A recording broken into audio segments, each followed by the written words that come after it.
I feel like it's always evolving.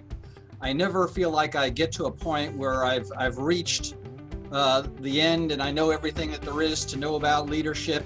So I can see in my career, and I've been in administrative roles since 1992, department chair and then dean. So going on close to 30 years, and I can see in myself that I've really developed and learned a lot over that time and continue to learn to this day. So I'm not at a point where I feel like I know all there is to know and receptive to new thoughts about leadership.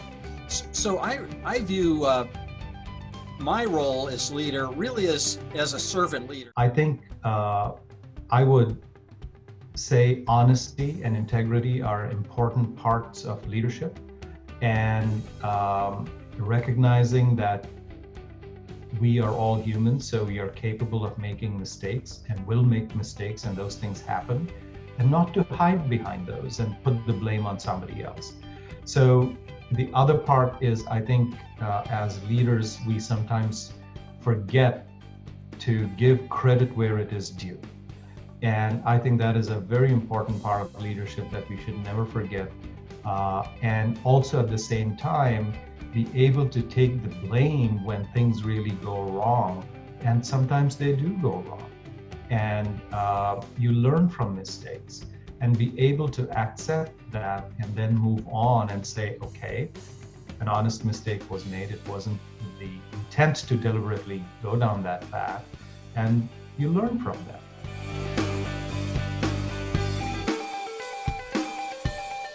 I think from a leadership perspective, the thing that I would say would be more about compassion.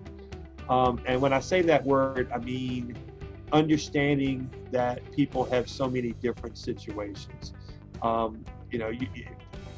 There are so many different people that facing so many new problems. And I'll just use a student perspective. You've got the student who literally does not have access to the internet for 3 days, and they had quizzes due or they had a test due. There was no way that they could complete that. And I think what I've learned is that you have to be a little bit more adaptable to the situation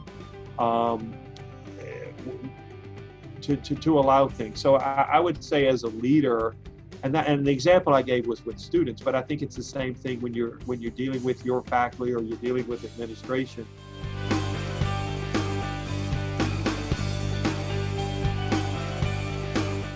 It's funny, higher education tends to have the reputation of being slow to react or slow to evolve. And I think this proved otherwise. We've had to rethink how we learn, how we teach, how we work, how we connect with people. And so it's not just a VCU thing, but it's a completely different atmosphere and world that we're living in right now. And I think the greatest thing that I saw was how many people were willing to do whatever it took to get us to the place where we are. And I think we're in a good place considering. And, one of the things I think that has really helped me is maintaining connections and realizing that the Zoom thing is not enough. The daily check-ins with people really help. Well, I would first tell myself to go back to like January, February and buy more cleaning supplies and toilet paper and disinfectant. That's the first thing I would do. But I guess the other thing I would do is to tell myself to take a break, that it's gonna be okay, that it's gonna work out, and really to try to tell myself to help others to see that more clearly, that this too shall pass. We don't know when, but in the meantime, we will do our best to put things in place.